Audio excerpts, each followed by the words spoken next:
my name is Heather Bowser, and I am 39 years old, and I'm a victim of Agent Orange. When I was born 2 months premature. I weighed 3 pounds, 3 ounces, and was missing my right leg below the knee, several of my fingers, and my big toe on my left foot. My dad, he was drafted into the Army. He served in 1968 to 1969. He served in Long Binh, in Vietnam, Bien Hoa.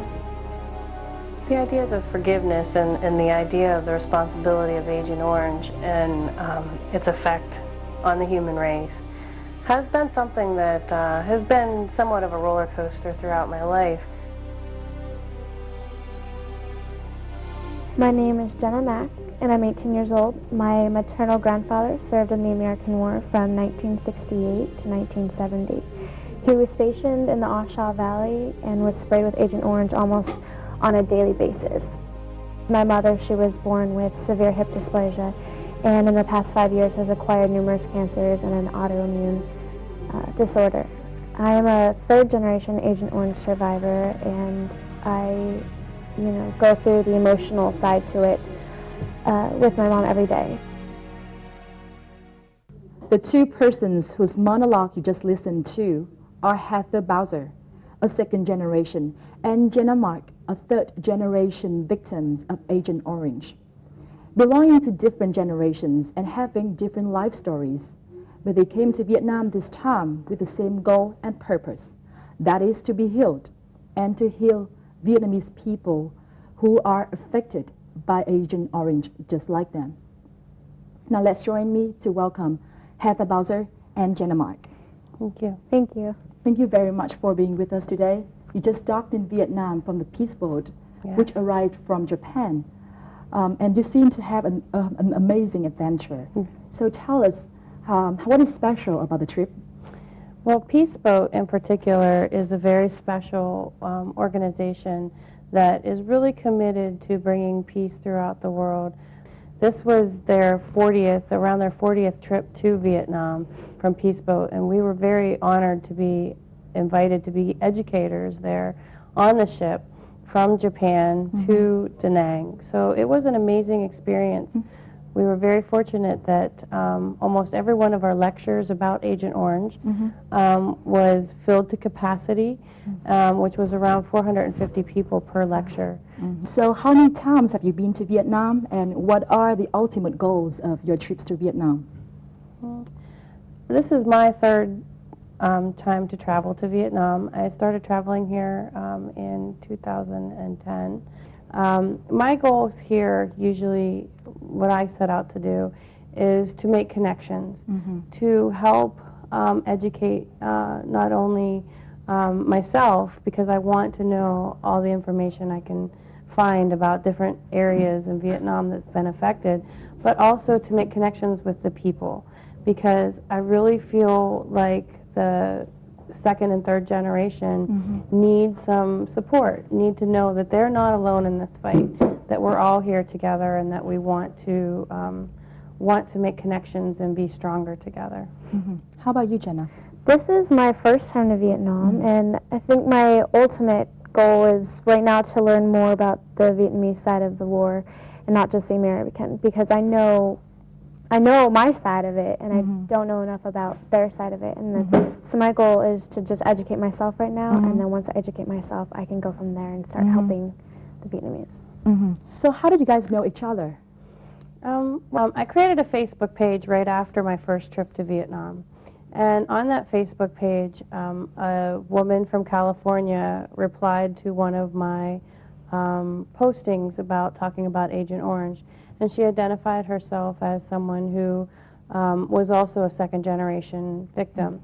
And her story was so moving to me that a couple days later I picked up the telephone to call her. Right away. And then I find out that she has this amazing daughter who is also a great advocate for Agent Orange. And so, we've just kind of become family in a way. So we've known each other through the internet, and that's how we met. Fantastic. Yeah, Fantastic. that's great. So friendship starts from there. Yes. Heather Bowser of the United States was born with multiple birth defects as a result of her father's exposure to Agent Orange during the Vietnam War. As a child, she and her parents struggled greatly with the psychological and physical effects of Agent Orange on their lives. Her parents became involved in raising public awareness over the effects of Agent Orange, and Heather continued her father's work after he passed away at the age of 50 due to complications brought about by the effect of Agent Orange. She co-founded the Children of Vietnam Veterans Health Alliance for people suffering from the effects of Agent Orange worldwide to be acknowledged, and for global awareness to be raised about the aftermath of the war's effect on the second and third generation. So Heather, I know that you're the second generation victim of Agent Orange. Yes. So could you please share with us a little bit about your family? Sure. My dad served here from 1968 to 1969. He came home and my mom and him got married 9 days before my dad left for the war. So they had only been married for 9 days before he left. And when they came home, they were ready to put the war behind them, like many families. They wanted to start a family and move on from the war. And so it wasn't until my mom had the 2 miscarriages and then I was born, my dad was also suffering issues with nightmares and being afraid, at night if helicopters would come over our house. We'd feel very nervous and afraid. And he was like a tough guy, So to deal with that, he did drink some. But however, I think it was mostly when I was born, the guilt, when he started to understand that maybe Agent Orange is what caused this and that maybe it was him that caused my birth defects. The guilt he felt was so overwhelming. He really blamed himself for my problems. And so that was really difficult for my mom, and it was also hard on him as well. Heather, you were born with birth defects, which were passed down from your father. Could you please share with us more about your parents and your childhood? I think one thing to understand is that the United States is such a large country that those men and women, but mostly men who came back from the war, they spread back out around the country. So, for example, here in Vietnam, when you'll have a whole town or a whole village that has been affected by Agent Orange, in the United States, it's more like one person here and one person very far away. And so I felt very alone because there was no one with my same disabilities growing up in the area I was raised in. It was very difficult. I was made fun of. I was teased. And in the same time, while this was all happening in the height of when I was being teased a lot about my being different, is when my father became very, very ill from his exposure to Agent Orange. And so at that time when I was being teased very hard, I didn't want to tell anyone at home. I didn't tell anyone because I felt like they were going through so much already that I didn't want to hurt them, because my father himself was already feeling guilty for me. So I was very scared to tell him. I didn't want to tell him because he was hurting too. So at that time, during that time of my life, it was a very difficult. A sense of isolation. Yes, it's very hard to cope with. Yeah, and so like when I come here and the children here, there's so many children that are together in centers, or they do know each other. When I come here, I'm like, oh, it's my brothers and sisters. In Vietnam, they all have a community to share with. Yes, and so that's what we're working to try to build in the United States. You just mentioned your father. Is that the man in this picture right here? Yes, that's my dad. And that is my hand holding his photograph. Wow. So he was in the war during the late 60s. Yes. And he was in the Air Force? He was in the Army. In the Army. Yeah, he was here right after Tet, I believe. Yeah. Jenna Mack is an 18-year-old American third-generation Agent Orange survivor. She is also the current reigning Royal International Miss Teen California and the National Miss Heart of the USA Supreme Beauty. Jenna uses pageants and her titles as a platform from which to speak about Agent Orange and the fight for the rights of second-generation victims, with Jenna's mother being one of them. She was born with severe hip dysplasia, also suffers from lupus, and developed an extremely rare form of cancer 5 years ago. Her family has no history of these diseases, and oncologists concluded the mutation came from Jenna's grandfather's exposure to Agent Orange while serving in Vietnam in the late 1960s. So Jenna, you are the third generation victim of Agent Orange. Yes. Could you please share with us about your life story, your grandfather, your mom, and her health condition? When my grandfather got back from the war, he had PTSD and became an alcoholic. So when my mother was born, he gave up his rights over her. I never met my maternal grandfather, and my mom didn't know him until after she was diagnosed with all these cancers.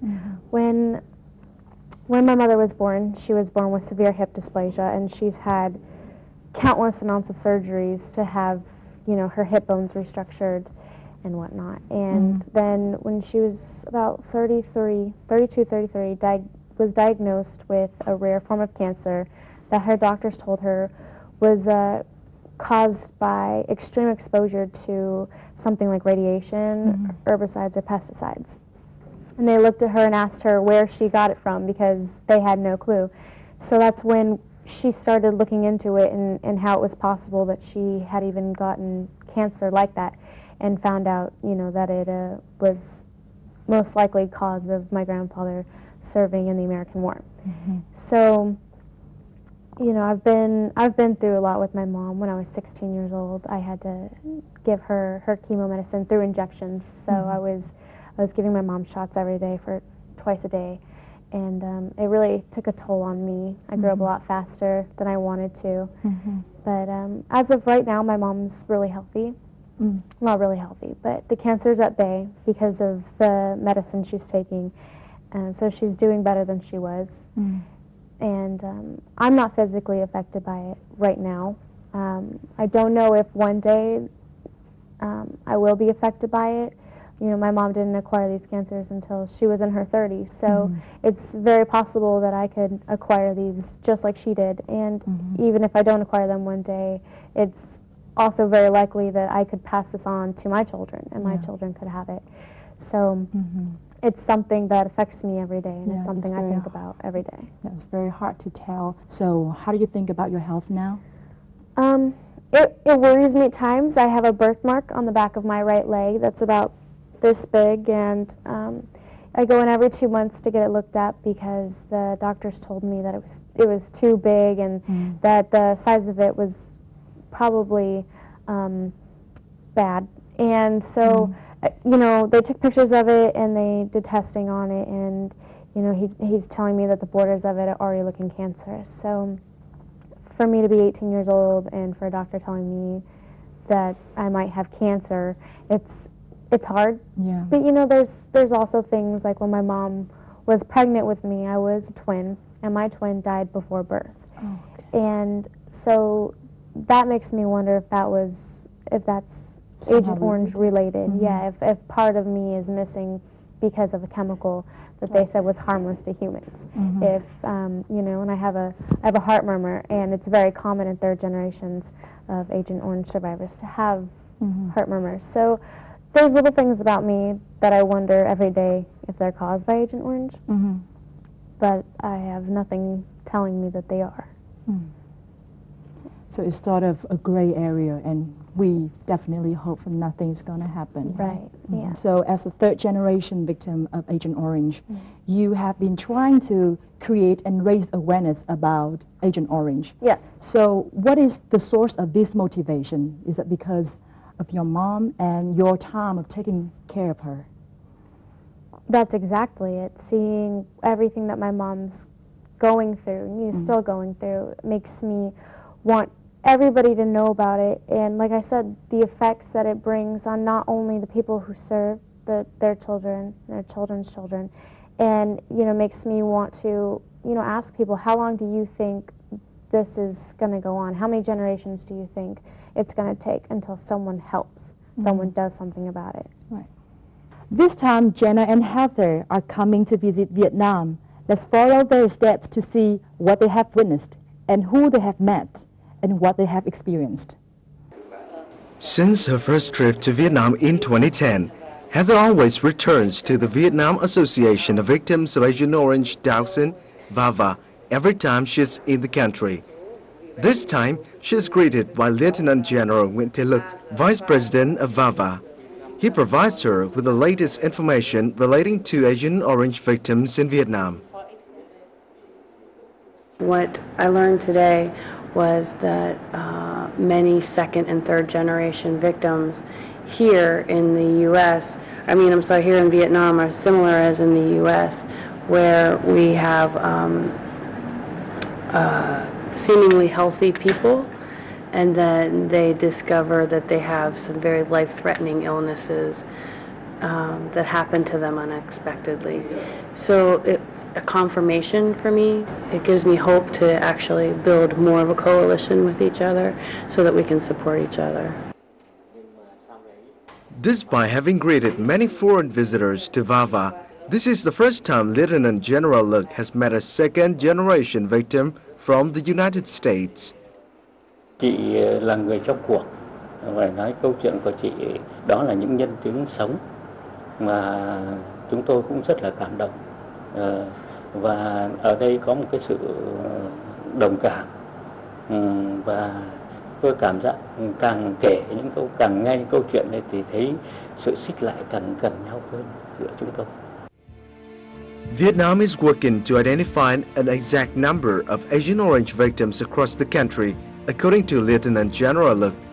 Vietnam has had over 3 million victims out of the 4.8 million people exposed to Agent Orange. According to research, the environmental damage would take about 100 years to recover from. The U.S. Army sprayed about 8. And now let's return to your first trip to Vietnam. Yes. And I wonder what sort of feelings you went through when you visited what used to be the largest U.S. Army base in Vietnam, Yes. where your father actually stayed. Yeah. My first trip to Van Hoa, or to Long Binh area, we had the opportunity to walk up Route 1, which goes right alongside where the base was. And I felt as if, like, through the whole trip, you know, I often wondered if my dad would have been alive, would he have wanted to come with me back to Vietnam or not. And I think that during that time, walking up the road there, he was there with me. I could really feel his spirit with me. I had carried pictures, photographs of him, and I think I might have even had that photograph with me in my hand as I walked up the road there. And, you know, I think even for the Vietnamese and for the Americans, part of their youth was lost during these battles. And it seems to me as though a piece of my dad was left here. And so when I went, and I'm walking up the road there, it was very moving because I think I felt him very close to me there. So that was a very moving experience that I had. It was also very scary because of all the traffic on the road on Route 1. But it was a wonderful experience, and really truly I felt like he was there with me, and it was very healing. It was a very healing experience there in Bien Hoa for me, or Long Binh. So you say when you first came to Vietnam, you found a piece of your family, a piece of your father, a piece of American life. Yeah. So when you got there, you also experienced and witnessed the life of the Vietnamese in our country. Was it different from what you had expected? I feel like the love and the care that I feel from the people from Vietnam who hear my story, and you can tell that it touches them, because our stories, even though maybe we fought on one side or somebody was on this side, the stories of family sacrifice, the stories of hurt, it's from both sides. Right. So, I'm sorry. So to do that, when we talk to each other, we understand each other on a very deep level. It's not, you know, Vietnam and America are friends now, you know? And so to talk to each other, we can kind of share that and kind of heal that part of us that's been hurt. Mm-hmm. So we have a common theme, Yes. a common atmosphere to Yes. start with. So during your visits to Vietnam, was there any particular exchange that you find very unforgettable? Well, I have to say the photograph that's behind me, it was pretty unforgettable. Mm-hmm. This is a young boy that is from Peace Village in Ho Chi Minh City. Mm-hmm. I was sitting in a meeting with the doctor who takes care of the children there, and I happened to look up on the wall above her, Mm-hmm. and I see a picture of a young boy, and I look at his hand, and it looked almost identical to my own. Mm-hmm. So as soon as the meeting's over, I was like, is this boy, is this boy here, is this boy here? And so they said, yes, come on, and they took me to see him. Mm-hmm. And not only, this boy's name's Bang, he's in Peace Village in Ho Chi Minh City. Not only is his hand almost identical to mine, he's missing his right leg below the knee. He's missing his toes on his left foot. Wow. We are very, very similar. And of course, he's much younger than me, but that just talks about the environmental damage that's been done here in Vietnam. But it was as if watching those children in Peace Village, the way that they get around the hallways and things, some of them crawl on the floor or scoot or wear their artificial limbs.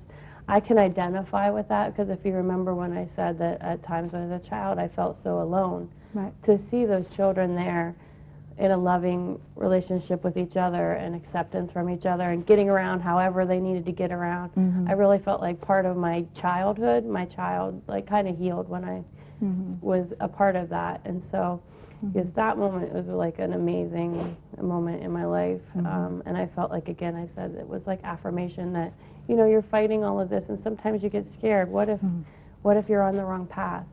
But then to meet him and to see him really cemented that I was meant to do this work. It's interesting for me to hear that you, an American, found affirmation and understanding right here in Vietnam. So what is the biggest thing that you want to gain this time you came back to Vietnam? I think this time coming from Vietnam to take home with me is speaking with others about the illnesses that are happening in the second and third generation later in life. I'm really trying to research that to find out, we have birth defects that maybe happen when we were first born, and maybe some of us have some learning disabilities and things that we'll have throughout our life.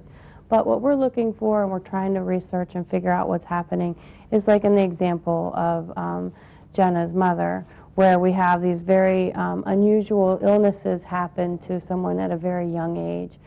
For example, in the U.S., the children there are second generation are having rare forms of cancer.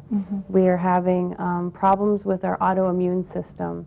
So many skin disorders, arthritises, issues like that. And then also heart problems. And so just a variety of different illnesses. And so I'm really here to not only to do my usual things when I'm here, but also to kind of listen and try to find what's happening, because that's what's happening in the U.S.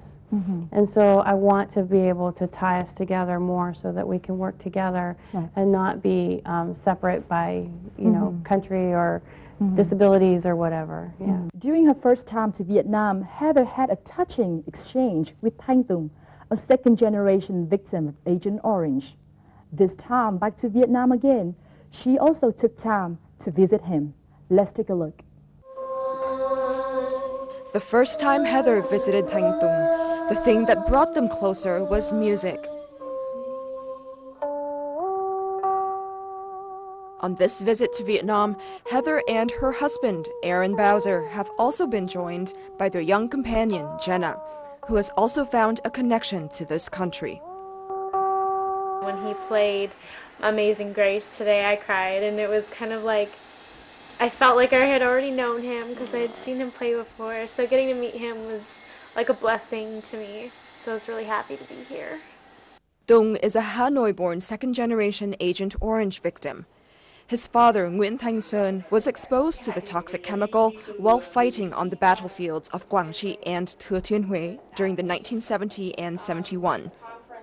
Both Dung and his sister Thuy have birth defects caused by the chemical. Thuy was born in 1975.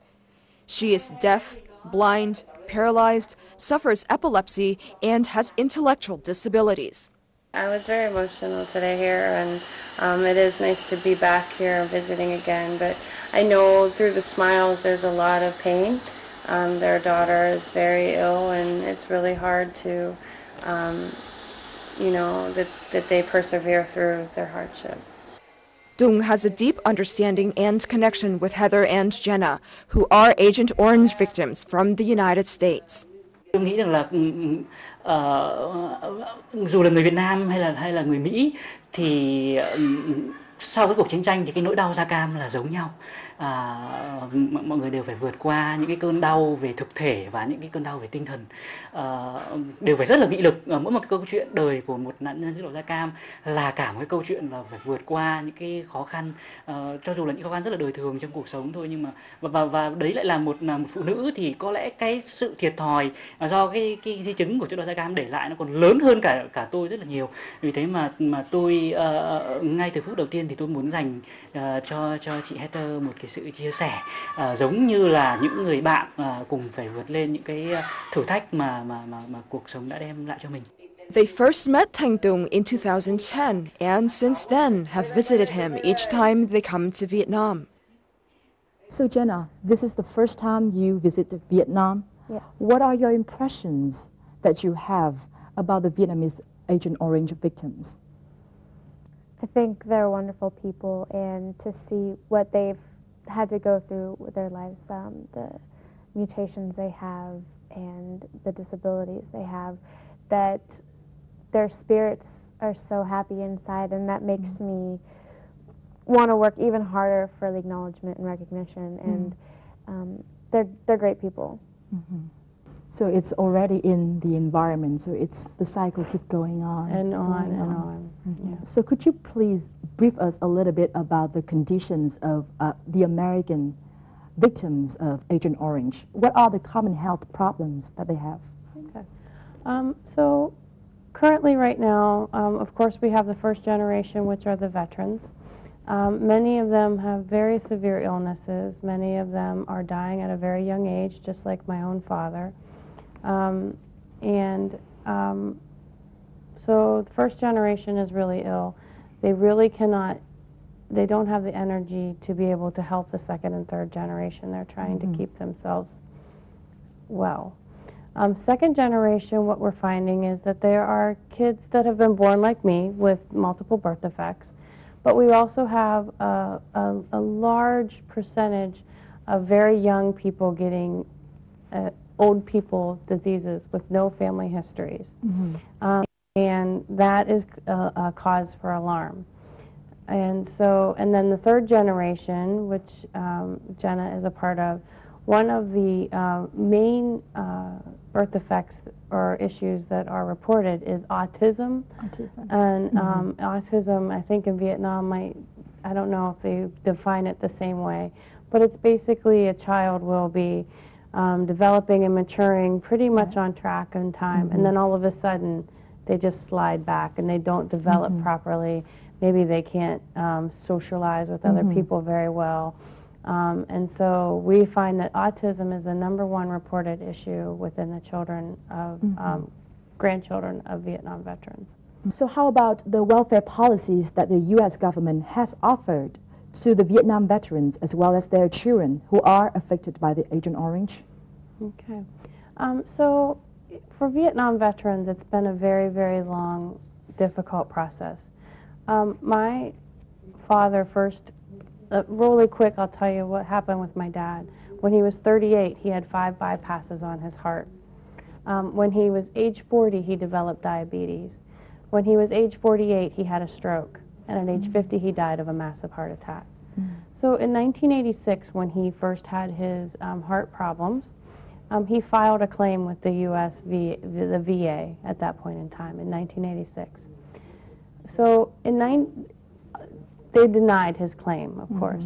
And it wasn't until 2010 that they put his illness on the list of problems that are caused by Agent Orange, well after his death. What's the point, right? Exactly. With the children, the reports are 6,000 to 8,000 U.S. women who served in the military. So we'll say 8,000 women who served in the U.S. military here during the American War. Most of them were nurses and administrators. So currently, if you're a woman, Vietnam veteran from the United States, and you have a child that has one of these 18 illnesses that are on a list, your child is compensated for their problems due to the mother's service in Vietnam. However, those same birth defects are not compensated to the children of male Vietnam veterans. So currently, there's only one birth defect that receives compensation considered from Agent Orange in the United States, and that is spina bifida. So there was 2.8 million men who served in Vietnam. Okay? So we believe, honestly, we believe that it's discrimination because of the amount of money that would have to be paid to compensate the children who've been affected, like myself. So I have never received 1 penny compensation. I have never had anyone from the government say, yes, I'm so sorry this happened to you. I'm so sorry, we killed your father. Nothing. So it's a very difficult situation. And I am very sorry for what's happened in Vietnam. The idea that we still have these toxic dumps around people's homes is embarrassing to me as an American. I felt like the U.S. government has turned its back on my family since my dad came home from the war.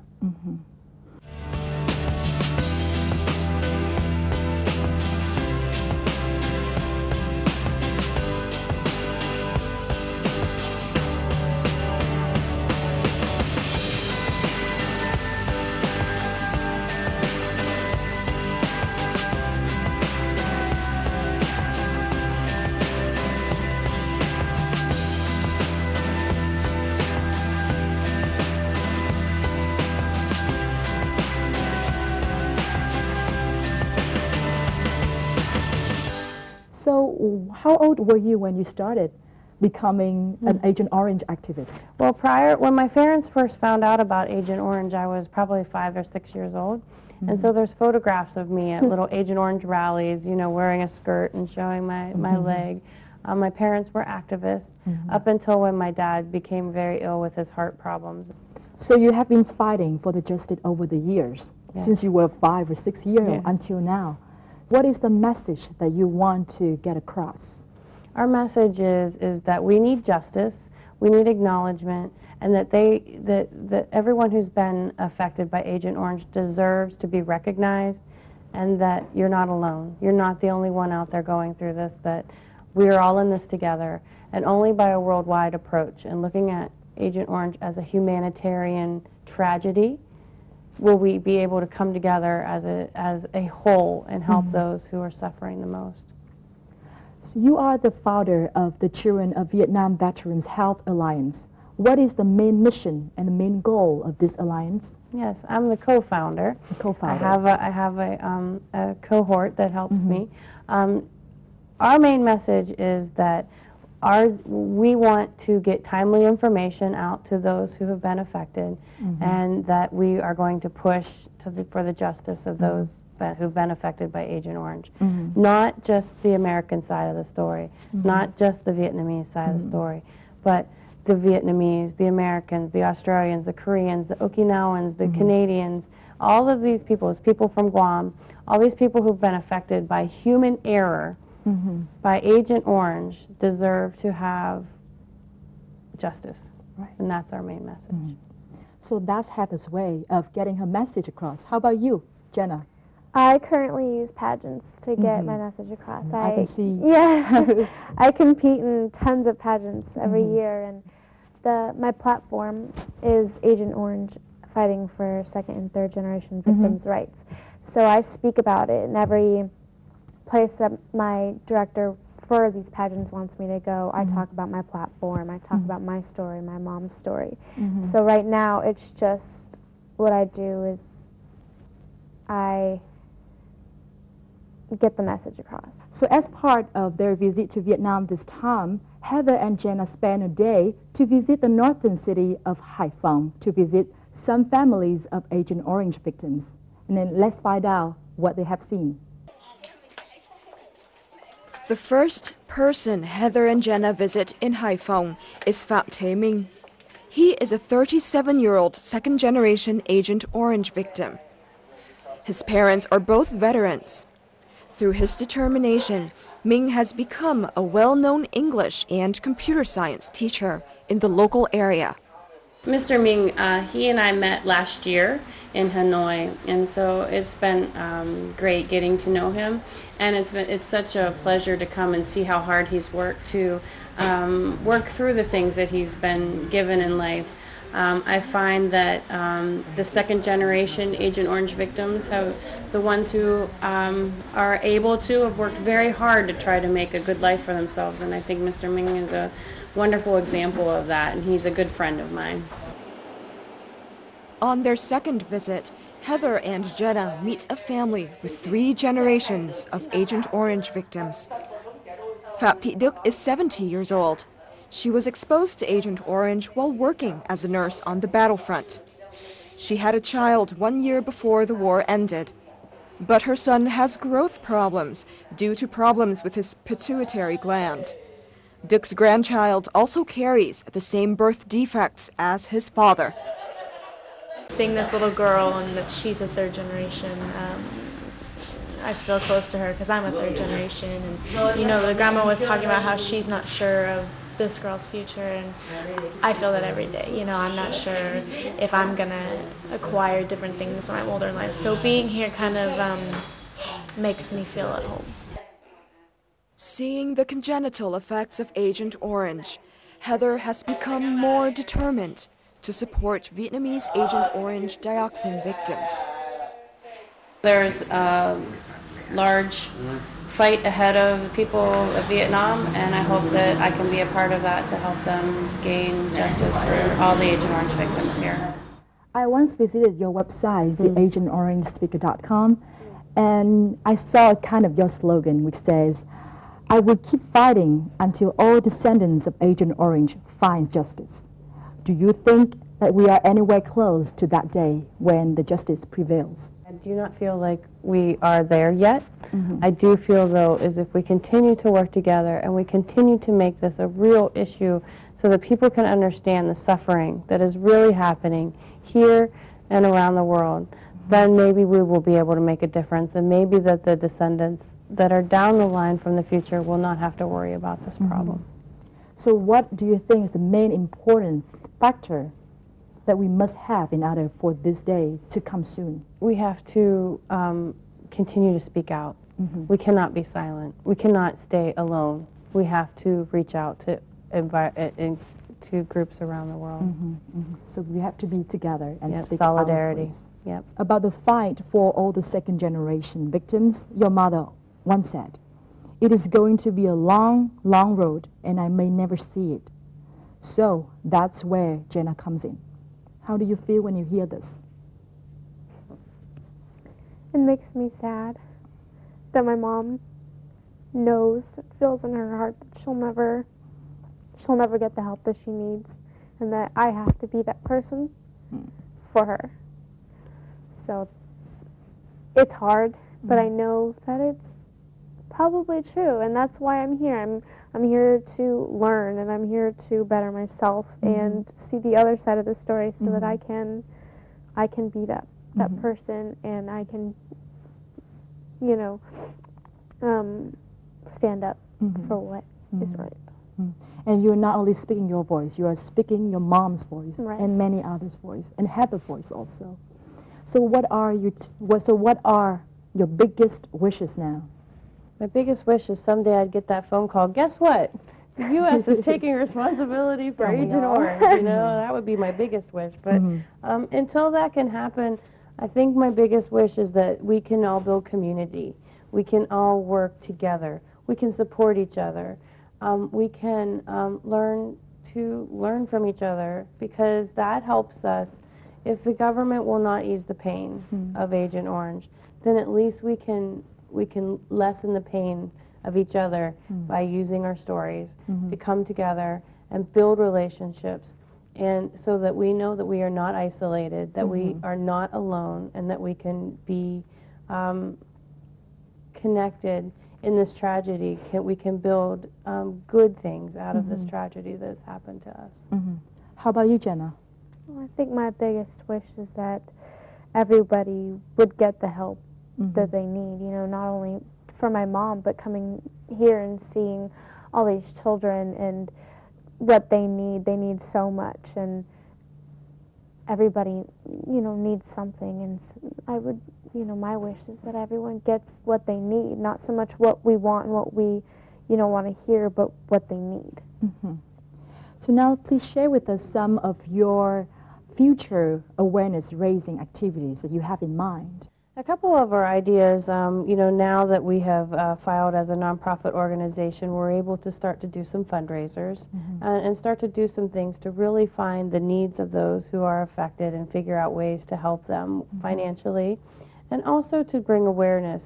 We have several groups who are interested in doing like balloon launches and things like that, where we can you know, raise awareness, have a community day, and do those kinds of things. Also, I know that VAVA is planning some events for the next year, and I would really be interested in trying to bring a delegation of second and third generation Agent Orange victims from the U.S. to Vietnam to be a part of that. That is something that I feel very strongly, and this trip, even more this time, has really opened that door for me. I'm really looking forward to going home and trying to work those things out. And then also we have legislation issues. I know that VAVA, the Agent Orange Relief and Responsibility Campaign, has a bill that is in committee right now in the U.S. that, you know, and so we work to support that bill to try to get it out of committee and to get voted into legislation that would help the Vietnamese victims of Agent Orange, and also some of the American children as well. So there's a lot of work that way to do, and I've been renewed in pursuing those things. Well, thank you so much for spending time with us. I find it very inspiring talk and moving stories, and I myself believe that your stories would touch the hearts of millions of people, not only in Vietnam, but also in the States and many places in the world. And best of luck with all activities and all of your plans for what you're doing for the fight for justice. And I'll see you someday. Thank you. And that's it for our Talk Vietnam today. Thank you very much for watching, and we'll see you next time.